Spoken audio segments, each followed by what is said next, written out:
So I came across this competition that's happening in San Francisco to come up with urban planning ideas, if you will, on and making San Francisco more sustainable, more, promote more community, that kind of thing, and address a lot of the issues and stuff. And so, anyways, this is the competition is called Boundless in San Francisco. I think it's a great idea. This is put on by some billionaire that he's trying to donate his money to try to make this world a better place. I think that's awesome. And so, anyways, so really, when it comes down to urban design, I actually I hope one day I'll be able to live to see my vision of what I would consider to be a sustainable development, which would be to take a mixed-use development and really expand the idea. Right now, we're just looking at apartments upstairs and businesses downstairs kind of thing, where it's just like, that's not really, to me, that's not really living. That doesn't really address all the issues. I think a truly sustainable development has to consider all of life. And what I mean by that is I believe that mixed-use development should have green space that allows residents to be able to garden. Okay, so that's the important part. Not everybody's going to want to go out and garden. I get it. I have a hard time finding people to garden that are gardeners. Anyways, I love it. And I think it's important that we stay connected to the earth, and it provides such a rich abundance of nutrition and health. And so we should be thinking about how to incorporate green spaces into the mixed-use development that allows people like myself to garden and not lose that part or give it up because we're now living in this mixed-use development.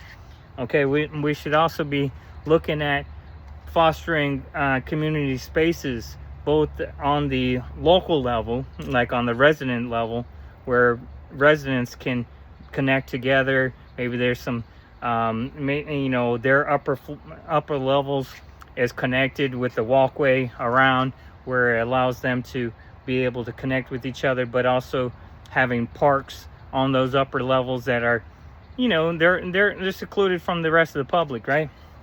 And allowing them to be able to have places where they could stretch, they could do yoga, they could bring their kids, they could, walk their dog, they can actually live life, in a community and in a neighborhood kind of feel, right?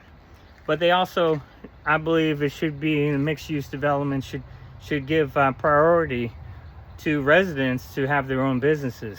Now, that's a novel concept, but just think about the and the sense of pride of ownership of having a business right on site, and you cut down on traffic because they don't have to commute to work. They're more accessible. They have pride in their neighborhood, pride in their community.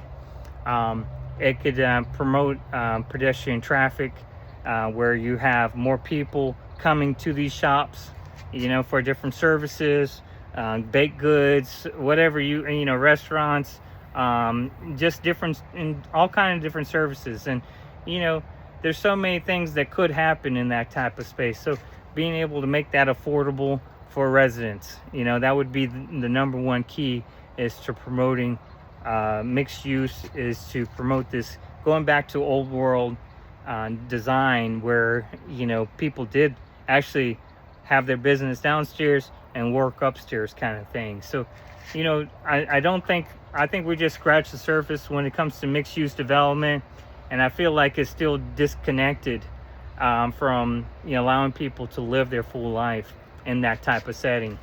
So so those are some of the ideas. Having community centers that the residents have access to, but also the greater community can have access to. would be important. So you got civic centers type of opportunities for people to organize and come together. Maybe a space where it could be, you know, different churches could all be underneath that same roof. But it would be an opportunity for people to engage on a larger level. So thinking about, you know, sustainability, energy conservation, looking at being able to and do rainwater capture, integrate systems that are energy efficient, or being able to create your own kind of like gravity battery type of system that will also help to capture any solar or wind, and be able to incorporate that into like overnight usage of power and stuff like that. So thinking about sustainability all around, so that it's affordable, it has a long-term benefit to both the residents and the community, integrating it, and thinking about even connecting these, if you will, little small villages, communities, to each other with some kind of rail or you know, like gondola type of thing. I don't know, where you got the connectivity to other communities that way. And you could have you know, walkways that connect building to building, and those kind of things, to allow people to get rid of, and, you know, not have to drive to get to another community where other businesses are, and being able to help you connect to other communities, and trying to get away from this model where we've designed our cities around traffic, around vehicles.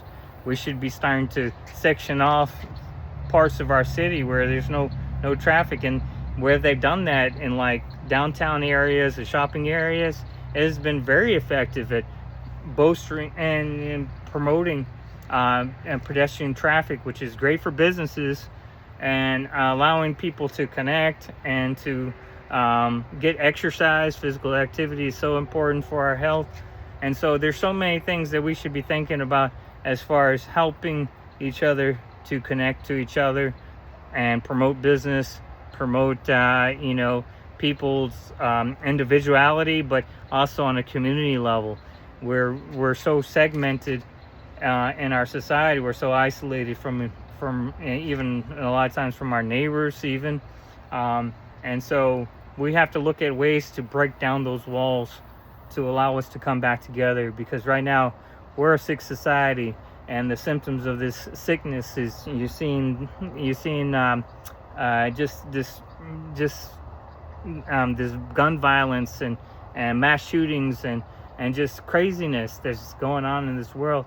I think if we could try to understand each other and see that we're just people, and people, and then allow people to also be seen and heard, is so important for our societal health.